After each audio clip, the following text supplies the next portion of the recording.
Hello दोस्तों, स्वागत है आपका मेरे एक और नए वीडियो में। कैसे हैं आप लोग? राधे राधे। तो पिछले मैंने 2 वीडियोस डाली थी यूपीपी री एग्ज़ाम को लेके। तो उस पे मुझे बहुत अच्छे भी कमेंट्स आए, नेगेटिव कमेंट्स भी आए। और मुझे बहुत सारे मेरे मतलब बहनों ने, भाइयों ने मुझे बहुत सारे कमेंट्स किए कि मेरा इतना स्कोर बन रहा है, मेरा इतना बन रहा है, मैं रनिंग की प्रिपरेशन करूं या ना करूं। तो देखिए, मैंने उसमें बताया है कि आप जिस भी कैटेगरी से आ रही हैं, अगर आपका उतना नंबर बन रहा है अपने कैटेगरी के हिसाब से, तो आप फिर रनिंग की प्रिपरेशन करिए। उसमें कोई पूछने की बात नहीं है, ना किसी भ्रम में रहने की बात है, ना बहुत ज़्यादा वीडियोस देखने की बात है। तो आप उसको देख लीजिए, समझ लीजिए, और आपका मन क्या कहता है, मतलब आपको अपने ऊपर कितना भरोसा है कि मैंने कैसे किया है या मेरा चांस बन सकता है कि नहीं बन सकता। तो अपने मन की भी सुनिए, और आपके जितने मार्क्स बन रहे हैं उस हिसाब से आप अपनी रनिंग की प्रिपरेशन करिए। फिर सेकंड जो है वो ये मेरा पॉइंट है कि मेरे कितने नंबर बन रहे हैं, मैंने कैसे एग्ज़ाम दिया, या फिर मैंने कैसे प्रिपरेशन की थी, ऑनलाइन या ऑफ़लाइन। तो देखिए, मैंने ऑफ़लाइन प्रिपरेशन की थी और सेल्फ़ स्टडी की थी। ऑनलाइन मैंने थोड़ा बहुत मैथ की क्लास देखी थी, क्योंकि मैथ मेरा स्टार्टिंग से वीक रहा है। वीक क्या, बहुत ज़्यादा वीक रहा है, मुझे बिल्कुल नहीं आता था। तो मैंने मैथ की सेल्फ़ स्टडी भी की है और ऑनलाइन क्लास भी मैंने देखा है। इसके पहले जब मैं यूपीपी का एग्ज़ाम दी थी, तब भी मेरा सेल्फ़ स्टडी से भी था। मैंने कोई ऑनलाइन या फिर ऑफ़लाइन कोई कोचिंग नहीं ली थी, कुछ भी नहीं लिया था। तब भी मेरा सेल्फ़ स्टडी ही था। तो इस बार भी मेरा खुद का था, मैंने खुद से पढ़ा था, और मैंने जीएस वगैरह सब बुक से पढ़ी थी, हिंदी भी मैंने बुक से पढ़ी थी। देखिए, जीएस और हिंदी आप जितना बुक से पढ़ेंगे उतना ज़्यादा आपका प्रिपेयर होगा। ऑनलाइन क्लास में क्या है कि आपको गिन के क्वेश्चन, 1 घंटे क्लास में केवल आपको 30 से 40 क्वेश्चन ही बताएंगे।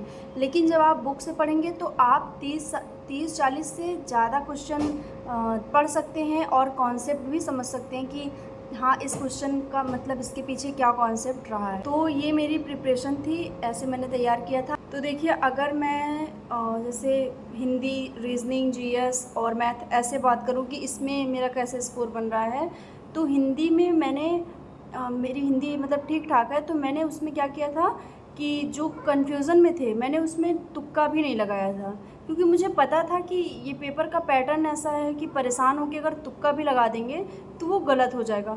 और कुछ ऐसे क्वेश्चन थे जिनमें तो मतलब मुझे लगता ही था कि ये मुझे पता है, ये मुझे आता है।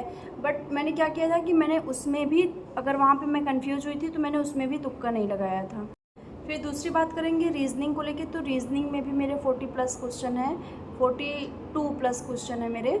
तो उसमें मैंने क्या किया था कि उसमें भी मैंने सॉल्व कर के लगाया था। मतलब मैं 23 को जब मैंने एग्ज़ाम का पैटर्न देखा था, और मेरा 25 को सेकेंड शिफ्ट में एग्ज़ाम था, तो मैंने क्या किया था कि मैंने ये सोच लिया था कि इस पेपर में तुक्का तो नहीं लगाना है, क्योंकि इसमें तुक्का बनेगा ही नहीं। पेपर का पैटर्न ऐसा सेट है कि तुक्का नहीं बनेगा उसमें, क्योंकि ऐसे जीएस में क्वेश्चन आ रहे थे कि मतलब वो कहीं से देखे ही नहीं गए थे। मैंने जीएस ऐसा नहीं कि तैयार नहीं किया था, बट जो क्वेश्चन थे वो थोड़ा ज़्यादा डीप में पूछ ले रहे थे, या कुछ अलग से भी पूछ ले रहे थे। तो उसमें बहुत ज़्यादा कन्फ्यूजन हो रही थी, और उसमें तुक्का लगाना तो बिल्कुल भी नहीं बनता था। आपकी किस्मत रही होगी कि आपने अगर तुक्का लगाया होगा तो आपका सही हो गया होगा। बाकी मैंने तो ऐसा नहीं किया, मैंने तुक्का नहीं लगाया। और अब मुझे आने के बाद थोड़ा सा लगता है कि मुझे लगा देना था, 5-6 क्वेश्चन और लगा देने थे। बट अभी मुझे भले ही लग रहा है, वहाँ पर मैं बहुत ज़्यादा परेशान थी। वहाँ पे अगर मैं तुक्का लगाने की कोशिश करती तो मेरे क्वेश्चन जो थे वो गलत हो जाते, पूरे के पूरे गलत हो जाते। फिर मैंने उठाया था मैथ का जो पार्ट था, मैंने उसको जब देखा तो मुझे लगा कि मैं अगर इसको सॉल्व करूँगी तो भले ही ये मेरा थोड़ा सा टाइम लेगा, क्योंकि कैलकुलेटिव था, कैलकुलेशन पूरा उसमें लगना था।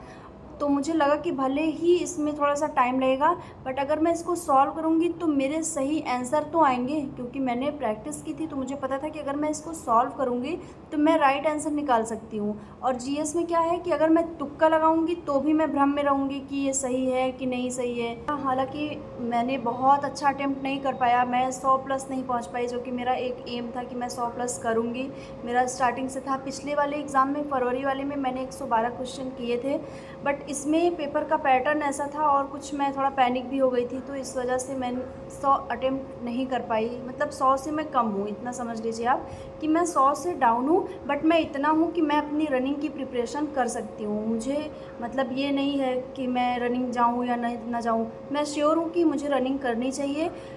अगर मुझे फ़िज़िकल में चांस मिलता है तो मुझे मतलब 95% है कि मुझे फ़िज़िकल में चांस मिलेगा। 5% डाउट है कि अगर कट ऑफ बहुत ज़्यादा हाई चली गई तो शायद मुझे चांस ना मिले, बट मुझे चांस मिलेगा। ये मुझे खुद पे भरोसा भी है और मुझे अपनी मेहनत पे भी पूरा भरोसा था। तो ये रहा मेरा नंबर लेके जो मुझे बहुत ज़्यादा प्रश्न आ रहे थे। और दूसरी चीज़ मैं बता दूं कि मैंने यूपीपी एग्ज़ाम के लिए, जो कि मेरा बीएड गवर्नमेंट कॉलेज में हो गया था, मेरी रैंक अच्छी आई थी, मैंने उसको स्किप कर दिया। मैंने सोचा कि चलो ठीक है, अब नहीं करते इस बार बीएड गवर्नमेंट कॉलेज से।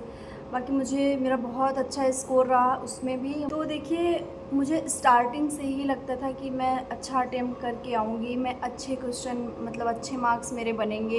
ये मेरा ओवर कॉन्फिडेंस नहीं था, क्योंकि मैंने मेहनत की थी। मुझे लगता था कि मैंने जो पढ़ा है, मैंने जो सिलेबस तैयार किया है, उसी में से तो आएगा ना क्वेश्चन, बाहर से नहीं आएगा। और सबसे बड़ी बात ये मेरे लिए बेनिफिट रहा है कि मैंने मैथ बहुत अच्छे से प्रिपेयर किया था। मुझे जहाँ मैथ में मैं ज़ीरो थी, वहाँ पे मैं बहुत अच्छा अटेम्प्ट करके आई। इस बार मैंने 15 प्लस क्वेश्चन अटेम्प्ट किए हैं, जहाँ कि मैं 1 और 2 क्वेश्चन नहीं बना पाती थी। मैं बहुत ज़्यादा परेशान हो जाती थी, उलझ जाती थी उसमें। लेकिन इस बार मैंने मैथ में अच्छा स्कोर किया है, तो मुझे लगता था कि मेरा सिलेक्शन हो सकता है। ख़ैर, अब जो भी होगा वो किस्मत पे है। बट हमारा क्या फ़र्ज़ है कि अगर हमें लगता है कि हमारा सिलेक्शन हो सकता है, तो हमें रनिंग की प्रिपरेशन करनी चाहिए। आप लोग भी रनिंग की प्रिपरेशन करिए। और मैं अपनी रनिंग की प्रिपरेशन कैसे करूँगी, मैं डेली जाऊँगी रनिंग पे, तो मैं उसको भी आप लोग से शेयर करूँगी, अगर आप लोग चाहेंगे तो। तो ये था मेरा आज का छोटा सा वीडियो। अगर आपको अच्छा लगता है तो ढेर सारा प्यार दीजिएगा, लाइक कमेंट शेयर करिएगा और प्यारे प्यारे कमेंट करिएगा। नेगेटिव बिल्कुल भी मत लिखिएगा। आप लोग पॉजिटिव वे में रहिए, पॉजिटिव सोचिए और आपके साथ हमेशा अच्छा होगा। तो ठीक है, टेक केयर, बाय।